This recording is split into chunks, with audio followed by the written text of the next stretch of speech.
Apresentação do caso clínico de neuropatologia da doença de Alzheimer humana após imunização com peptídeo beta-amiloide. As integrantes do grupo são Camila, Hannah, Carla, Nicole e Rafaela. Atualmente, 47 milhões de pessoas vivem com demência em todo o mundo e estima-se que irá aumentar mais de 3 vezes até 2050. A doença de Alzheimer é um dos principais fatores causais para induzir a demência progressiva. O Alzheimer é uma doença neurodegenerativa e sua patogênese foi atribuída a agregados extracelulares de placas beta-amiloides e emaranhados neurofibrilares intracelulares feitos de proteína tau hiperfosforilada em áreas corticais e límbicas do cérebro humano. É caracterizada por perda de memória e disfunção neurocognitiva progressiva. O peptídeo beta-amiloide possui um papel fundamental na patogênese da doença de Alzheimer. É a principal proteína constituinte das placas senis encontradas nos cérebros de pacientes com doença de Alzheimer. Forma agregados fibrilares não covalentes, característicos tanto in vitro quanto em vivo, e sua agregação e subsequente deposição de amiloide no cérebro foram relacionadas à neurotoxicidade da doença de Alzheimer. In vitro, a formação de fibrilas amiloides pode ser influenciada em vários estágios por fatores que estimulam ou inibem a agregação. Tais fatores incluem a concentração de peptídeo, mudanças em sua sequência primária, pH e interações com várias biomoléculas.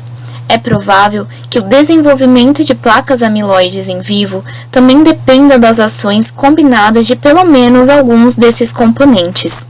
Assim, a identificação de fatores fisiológicos envolvidos na agregação de beta-amiloide e as interações que são importantes para a estabilidade amiloide podem revelar possíveis alvos para intervenção terapêutica e prevenção da agregação amiloide e toxicidade.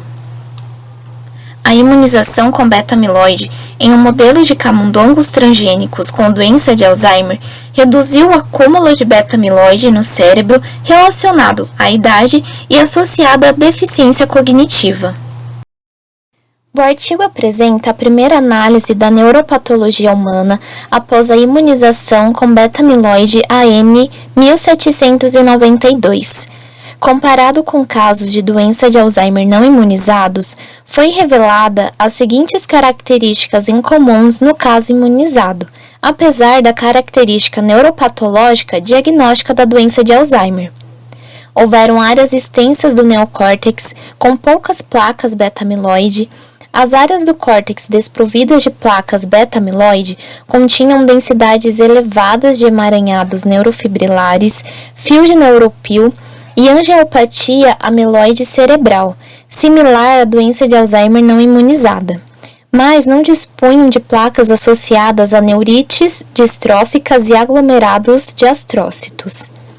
Em algumas regiões desprovidas de placas, a imunorreatividade de beta-amiloide foi associada com a micróglia. O linfócito T de meningoencefalite estava presente e a substância branca cerebral apresentou infiltração por macrófagos. A primeira e a terceira descoberta assemelham-se fortemente às mudanças vistas após a imunoterapia de beta-amiloide em modelos de camundongos com doença de Alzheimer, e sugere a resposta imune gerada contra a liberação induzida por peptídeos de placa beta-amiloide nesse paciente. O linfócito T meningoencefálico é provável que corresponda ao efeito colateral em alguns outros pacientes que receberam o AN 1792. Uma mulher de 72 anos, com um histórico de 5 anos de progressão gradual de comprometimento da memória, apresentou piora da confusão e desorientação. O resultado de seu mini-exame do estado mental, MMSE, deu 23 de 30, representando uma deterioração nível 3 em 2 anos. Ela possuía deficiência cognitiva global provável para a doença de Alzheimer, sem fatores de risco cardiovasculares e uma pontuação para Rachinski menor que 4, que é uma forma que pode ser utilizada para diferenciar entre doença de Alzheimer e demência vascular. A terapia com emitartrato de rivastigmina foi iniciada, que é um inibidor de colinesterase, que acaba inibindo a degradação da acetilcolina, resultou em melhoras na escala de avaliação de doenças de Alzheimer na seção cognitiva, MMSE, e fluência verbal. Porém, 10 meses depois, ela retornou para níveis básicos em todos esses parâmetros. A paciente, então, foi inscrita em um estudo aleatório, duplo cego, de imunogenicidade de dose múltipla de A-beta-42. Ela recebeu sua primeira injeção contendo 50 nanogramas de AN-1972 em julho de 2000. Isso foi repetido 4, 12 e 24 semanas depois, sem efeitos adversos aparentes.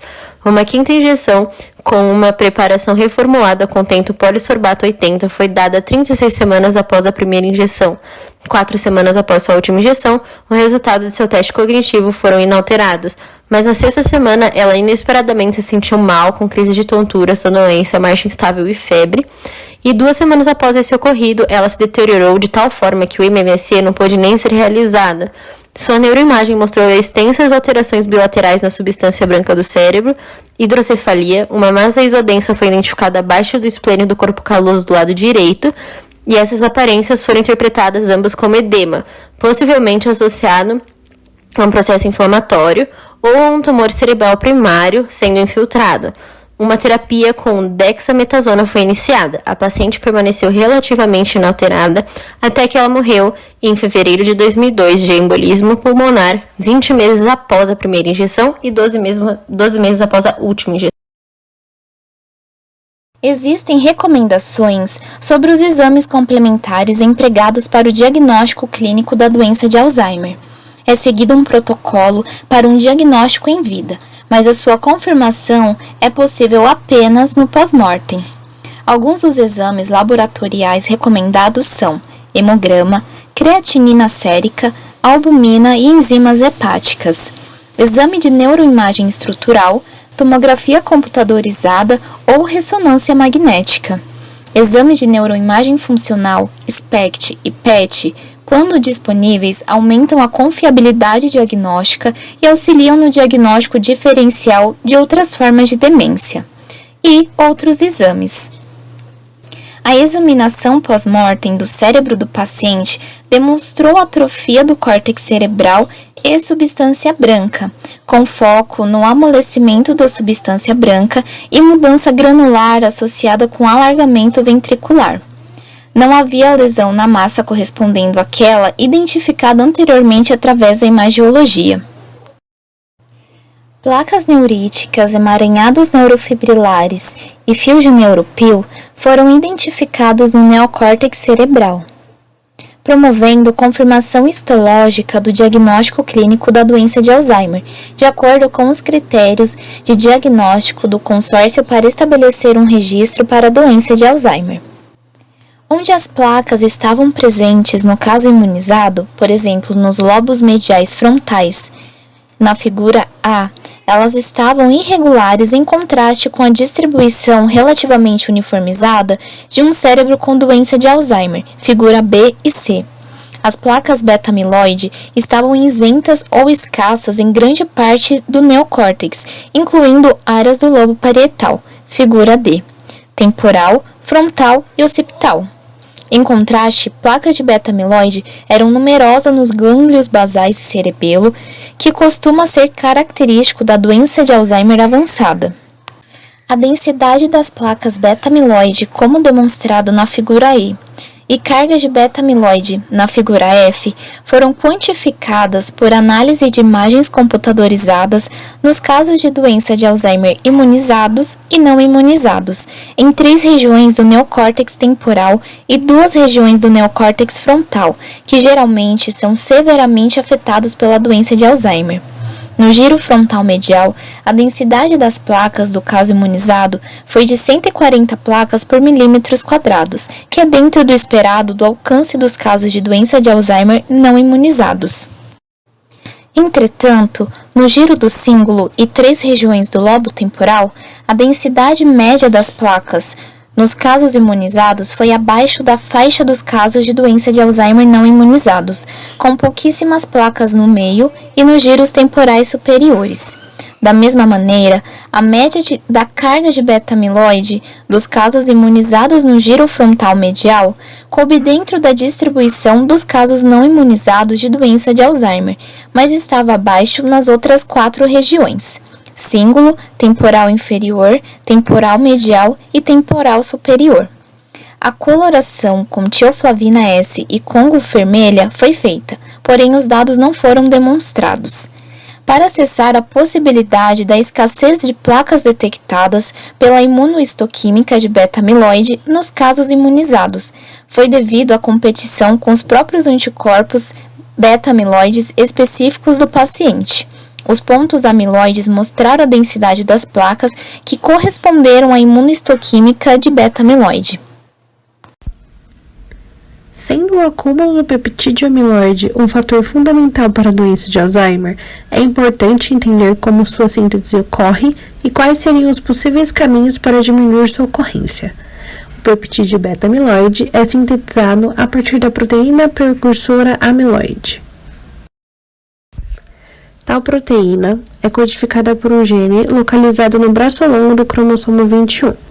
Essa proteína é sintetizada pelo retículo endoplasmático rugoso, empacotada e secretada pelo complexo de Golgi. Após isso, se acopla à membrana celular de neurônios, células musculares, entre outras. A proteína precursora amiloide sofre 2 processos através da ação de enzimas. Um deles é na via não amiloidogênica, na qual a alfa-secretase cliva essa proteína, liberando um fragmento extracelular solúvel. O que permanece na membrana sofre a ação da gama-secretase, onde libera o C-terminal da proteína dentro de vesículas lisossomais que serão degradados posteriormente. Esta via impede a formação da beta-amiloide através da alfa-secretase, evitando sua deposição. Já na via amiloidogênica, a outra parte da proteína precursora amiloide é processada pela beta-secretase, liberando um fragmento longo C-terminal da proteína.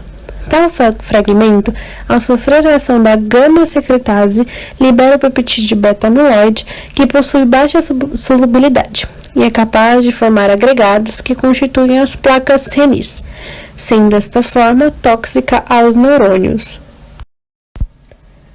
Evidências sugerem que a deposição desse peptídeo desencadeia uma resposta inflamatória, sendo que a liberação de citocinas pró-inflamatórias no estágio inicial da resposta levaria a um maior acúmulo desse beta-amiloide. Devido ao fato de se ligar especificamente a proteínas, a ativar a cascata do complemento, estimular células reativas a secretar e regular citocinas e a presença de anticorpos circulantes resultantes ao acúmulo deste beta-amiloide. Também são capazes de se ligar em receptores de reconhecimento de padrões na micróglia e nos astrócitos. Sendo assim, desencadeiam uma resposta imune inata, caracterizada pela liberação de mediadores inflamatórios e pela neuroinflamação, que contribuem para a progressão e a gravidade da doença de Alzheimer. A micróglia produz citocinas pró-inflamatórias como as interleucinas 1-beta, IL-6 e IL-12, e o fator de necrose tumoral alfa, que é o TNF-alfa, e o interferon gama. Portanto, a partir dos dados obtidos e dos fatos que temos, podemos concluir que o peptídeo beta-amiloide leva a uma hiperativação do sistema imune, que é a neuroinflamação, e da liberação de substâncias pró-inflamatórias e radicais livres que acabam lesando as células neuronais, que consequentemente sugerem os sintomas neurodegenerativos da doença de Alzheimer, devido ao desequilíbrio da homeostase dessas células. Foi possível observar através da ressonância magnética e até macroscopicamente algumas anormalidades difusas no cérebro da paciente. Na figura A, nós conseguimos observar a anormalidade da substância branca e redução significativa na densidade de fibras mielinizadas, com a presença de vacúolos. Essa depleção é comumente observada em doença de Alzheimer, mas em casos de angiopatia amiloide cerebral, que é o acúmulo da proteína beta-amiloide nos vasos de pequeno e médio calibre, do cérebro não é relacionado aos macrófagos. Já na figura B, podemos ver intensa infiltração de macrófagos CD68 imunorreativos, o que provavelmente gerou a aparência de tumor na neuroimagem. Isso se a infiltração de macrófagos ocorreu de forma mais acentuada em vida. Esses macrófagos não foram corados para o peptídeo beta-amiloide, possivelmente por terem fagocitado o peptídeo e ele ter deixado de ser imunorreativo, ou por não terem relação com o mesmo. O camundongo PDAPP idoso é comumente utilizado para a pesquisa de doença de Alzheimer. Isso porque as proteínas inflamatórias, a polipoproteína E e alfa-1 antiquimotripsina, que são importantes na patogênese da doença, facilitam a deposição difusa beta-amiloide imunorreativa e a deposição amiloide fibrilar, promovendo o comprometimento cognitivo. E algumas foram as semelhanças observadas nos camundongos PDAPP imunizados e na paciente imunizada. A primeira semelhança foi a baixa densidade de placas beta-amiloides em grandes áreas do córtex cerebral. A possível explicação para esse fato é que a fagocitose feita pela micróglia de beta-amiloide e o baixo nível de anticorpos seria suficiente para a eliminação das placas por um longo período, isso em indivíduos imunizados com peptídeo beta-amiloide. A segunda semelhança é a localização beta-amiloide na micróglia. Outra semelhança é a persistência de acúmulo da proteína beta-amiloide em vasos sanguíneos. Esse acúmulo se dá por beta-amiloide 40, diferente das placas que são predominantemente beta-amiloide 42. Acredita que talvez a beta-amiloide 40 seja mais estável, reabastecida com mais periodicidade ou menos acessível aos fagócitos e antígenos específicos, além de se especular que a imunoterapia possa estimular o efluxo beta-amiloide pelos caminhos de drenagem perivascular, gerando o acúmulo.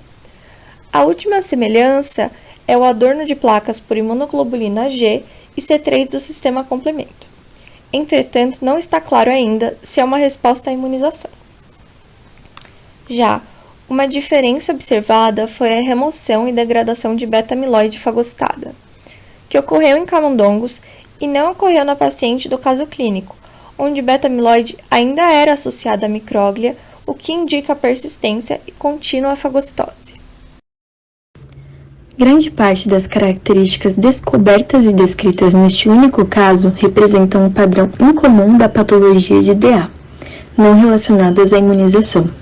Entretanto, 3 características previstas pelo estudo da imunoterapia dos camundongos foram identificadas nesse paciente imunizado com beta-amiloide 42. Primeiro, houveram 3 áreas extensivas com baixa densidade de placas beta-amiloides, sem neurite distrófica associada, as placas e astrócitos imunorreativos GFAP. Segundo, imunorreatividade de beta-amiloide foi associada com a micróglia em áreas desprovidas de placas. Terceiro, persistência de amiloide cerebrovascular. 3 características adicionais não foram previstas pelos modelos de camundongos de imunoterapia de beta-amiloide. A primeira foi a meningoencefalite linfocítica CD4+. A segunda, a persistência de emaranhados neurofibrilares e fios de neurópilos em áreas desprovidas de placas. A terceira foi a extensa infiltração de macrófagos na substância cerebral. A incerteza permanece sobre as consequências de remoção de placas beta-amiloides dos cérebros de pacientes com a patologia DA estabilizada. Não se sabe se outras características da patologia de DA, como a perda neuronal e sináptica, serão afetadas, ou se melhorias cognitivas análogas às observadas nos camundongos PDAPP imunizados ocorreriam. Também resta saber se a imunoterapia de beta-amiloide administrada no começo da vida poderia prevenir o acúmulo de beta-amiloide e, se ocorresse, se outras características da patologia de DA, como as que envolvem a proteína tal, poderiam ser prevenidas. Estudos de imunoterapia de beta-amiloides provavelmente fornecerão um teste crucial do papel de beta-amiloide na patogênese de AD. Bom, a nossa sugestão é um artigo, e assim, como que a gente escolheu esse artigo? nós pensamos que a maior doença neurodegenerativa do mundo é o Alzheimer. É uma doença indiosa, ou seja, tem característica progressiva. Atualmente, 35 milhões de pessoas no mundo possuem Alzheimer e é mais prevalente aos 65 anos. O que a gente achou interessante nesse artigo? Foi um estudo feito pela UFRJ, então, primeiro, por ser um artigo brasileiro, e ele descobriu um papel importante da irisina, que é produzida pelo exercício físico, ou seja, ajuda na prevenção do Alzheimer, pois é importante na formação de memórias, neuroproteção e pode diminuir a progressão da doença. Aqui, o nosso grupo resolveu desenvolver uma atividade de fixação, então a gente pensou numa cruzadinha, que seria algo mais dinâmico e nada tão difícil. Então, espero que vocês consigam realizar. No próximo slide, a gente tem as respostas, que são para quem não conseguir, desenvolver ou ficar com alguma dúvida sobre sua resposta, tá bom?